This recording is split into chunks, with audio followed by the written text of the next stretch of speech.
মাত্র কয়েকদিন আগেই নিজের পুরনো স্মৃতিকে সরিয়ে রোম্যান্টিক মুডে এসেছে ধ্রুব।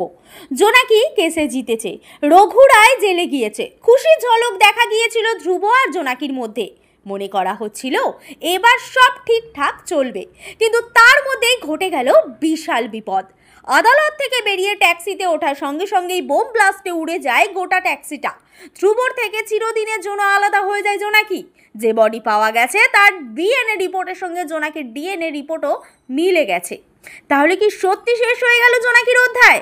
বিষয়টা দিনের আলোর মতো পরিষ্কার হলেও ধ্রুবকে কিছুতেই সেটা বিশ্বাস করানো যাচ্ছে না। তার স্থির বিশ্বাস বিস্ফোরণে উড়ে যাওয়া ট্যাক্সির মধ্যে জোনাকি ছিল না। তাহলে কি এবার মৃত্যুর বাড়িতে অপেক্ষা করছে নতুন কোনো টুইস্ট? শয়তানদের সায়স্তা করতে কি সত্যি গা ঢাকা দিয়েছে জোনাকি? ফিরে আসবে পুরো অন্য কোনো রূপে?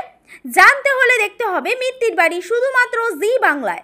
এমনই বিনোদন দুনিয়ার প্রতি মুহূর্তের হাড়ির খবর সাত তাড়াতাড়ি আপনাদের কাছে পৌঁছে দিতে বদ্ধপরিকর টাইমলাইন ক্রিয়েশন। আপনাদের কি মনে হয় নতুন রূপে ফিরে আসবে জোনাকি? মন্তব্য করে জানান আমাদের মন্তব্যের বাক্সে।